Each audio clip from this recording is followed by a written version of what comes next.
Welcome back, guys. So this is going to be episode 2 where we go through those incident reports and pair them up with the photos that I've gotten.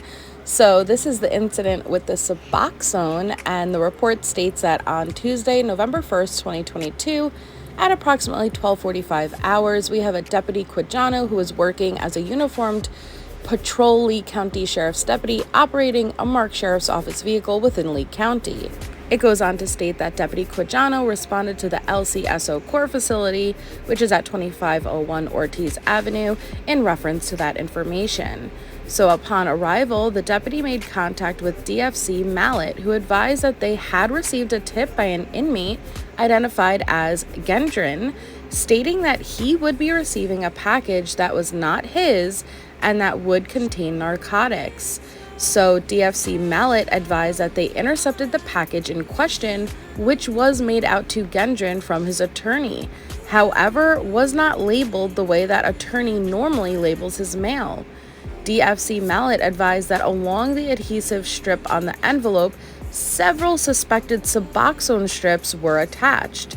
DFC Mallet further advised that Gendron stated that the package was intended for another inmate, Wade Stephen Wilson. However, it was made out to his own name by the sender. So Deputy Quijano examined the envelope, which was yellow in color, and it was made out to Gendron from Michael, Rehab. Deputy Quijano noted a total of 8 orange strips labeled A8, suspected to be Suboxone strips attached to the adhesive meant to close the envelope. Due to the nature of the incident, Sergeant Naylor was apprised and an information report was completed to document the incident. The envelope was collected with the Suboxone strips and submitted into evidence. Due to the nature of the incident, narcotics detectives were forwarded the report. So if we actually refer back to my last episode that went over the Bonnie Wiggins incident report, it explains on page 5 that on April 26, 2023, they were reviewing the phone calls between Wade and Bonnie, and a synopsis of it includes Wade talking about previously selling Suboxone strips in the jail and needing Bonnie to provide more to him in the future. And Wilson asked Bonnie to message Hitchman to open the lines of communication for a future drop. So if we go on to take a look at the bottom of the next page, it shows how on April 25th, 2023, they were monitoring calls between Wade and Bonnie. And at 7:27 a.m., Wade calls Bonnie and he asks Bonnie to put a few Suboxone strips to the side for him. And then at 9:32 a.m., he calls Bonnie again.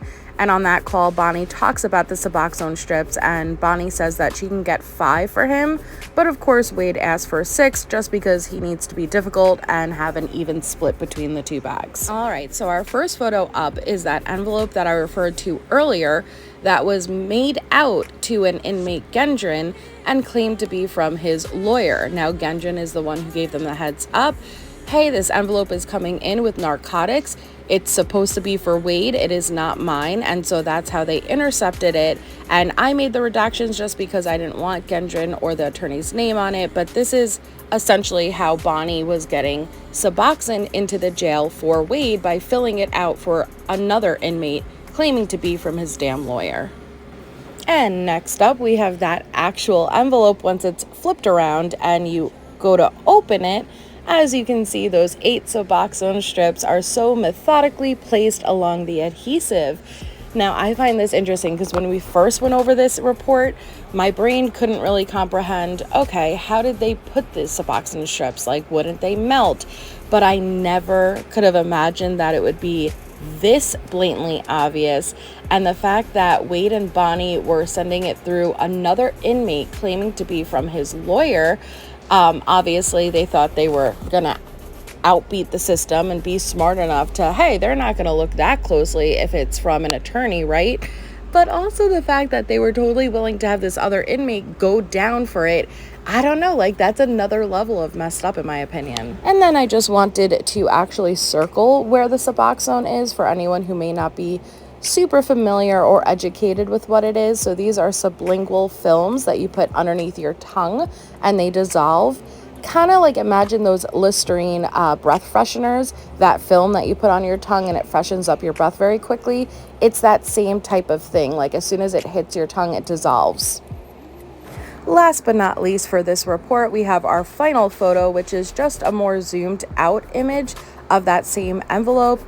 Again, if you look at that top adhesive line, you can definitely see the Suboxone films that are sitting there. Granted, they are orange and they may blend in somewhat in this image, but to the naked eye, I'm sure it stood out very obviously. And they also are marked with A8 in that white font.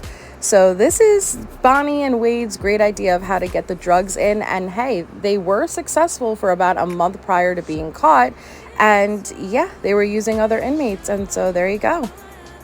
All right, guys, so the next incident report we're going to be going over is actually Wade's overdose. And we're going to take a look at the photos that came along with that report. Make sure to hit the thumbs up if you already haven't. Consider subscribing. And thank you all so much for being here.